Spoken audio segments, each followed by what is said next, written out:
মুরগি 1996-97-তে মাত্র 35 টাকা পিস বিক্রি হলো, সেই মুরগি এখন কেজি খেতে হয় 350 টাকা দিয়ে। কেন? এই বাজার এতটা অস্থিতিশীল করলো কারা? প্রিমিয়াম মিনিকেট চাল আমাদেরকে 78 টাকা, 80 টাকা, 82 টাকা সর্বোচ্চ আমি খেয়েছি। প্রিমিয়াম মিনিকেট আমি 82 টাকা পর্যন্ত খেয়েছি। তাহলে কোথায় গেল আমার 10 টাকা কেজির চাল? কে লুণ্ঠন করলো আমার সেই অধিকার? আমার বাসায় 3 জন সদস্যের খাদ্যের পেছনে খরচ হয় 20 থেকে 22 হাজার টাকা।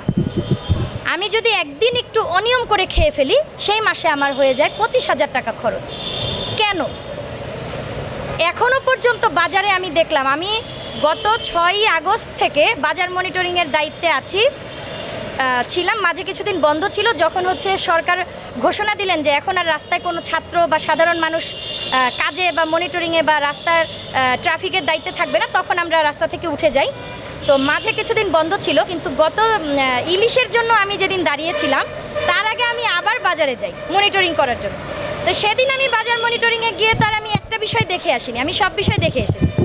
আমি দেখলাম গরুর মাংসের কেজি এখনও 750 থেকে 780 টাকা, খাসির মাংস এখনও 980 থেকে 1000 টাকা, আবার কোনো কোনো জায়গায় 1100 টাকা। আচ্ছা, সুপার শপে তো আরও বেশি, আপনারা জানেন। আবার সেখানে কি করতে হয়, যে দ্রব্যমূল্যের দামও সুপার শপে বেশি, আবার সেখানে কিন্তু আপনার 5% ভ্যাট দিতে হয়।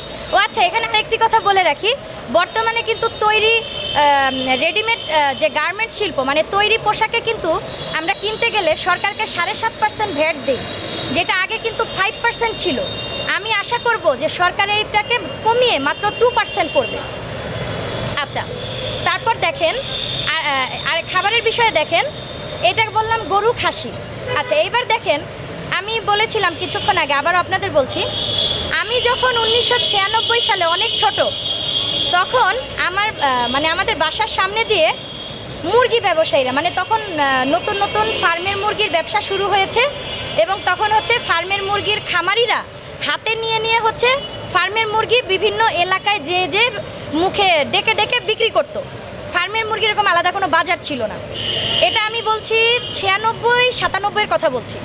তো তখন আমার বাবার ফার্মেসি ছিল, তো ফার্মেসির দোকানের সামনে সেই মুরগিওয়ালারা এসে বলতেন যে ভাইয়া 35 টাকা পিস, একটু খেয়ে দেখেন, মাংসটা ভালো আছে, দেশি মুরগির মতোই স্বাদ পাবেন। মানে অনেক চাটুকার কথা বলে বলে ওগুলা বিক্রি করার চেষ্টা করতো। আর এখন দেখেন, আমরা সেই মধ্যবিত্তরা এখন সেই মাংস 300-350 টাকা কেজি কিনেও পাই না। অনেক সময় বলে যে আজকে মুরগি নাই, আজকে তো শেষ নাই, তাই আমরা 380 টাকা করে দিছি, 370 টাকা করে দিছি। তাহলে যেই মুরগি 1996-97-তে মাত্র 35 টাকা পিস বিক্রি হলো, সেই মুরগি এখন কেজি খেতে হয় 350 টাকা দিয়ে। কেন? এই বাজার এতটা অস্থিতিশীল করলো কারা? আচ্ছা, তারপরে আসি এবার চালের ক্ষেত্রে। আমাদের যে ফ্যাসিস্ট সরকার চলে গেছে, তিনি যখন ক্ষমতায় আসবেন, তখন আমাদেরকে বারবার বলতেন, আমি 10 টাকা কেজিতে চাল খাওয়াবো, 10 টাকা কেজিতে চাল খাওয়াবো। আপনারা সবাই সেটা জানেন। তাহলে 10 টাকা কেজিতে চাল, কিন্তু আওয়ামী লীগ সরকারের আমলে তো আমরা 10 টাকা কেজি চাল খাইনি।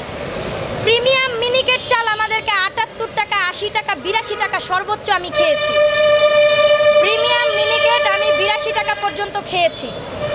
তাহলে কোথায় গেল আমার 10 টাকা কেজির চাল? কে লুণ্ঠন করলো আমার সেই অধিকার? আচ্ছা, তারপরে আসি আর কি, ডাল।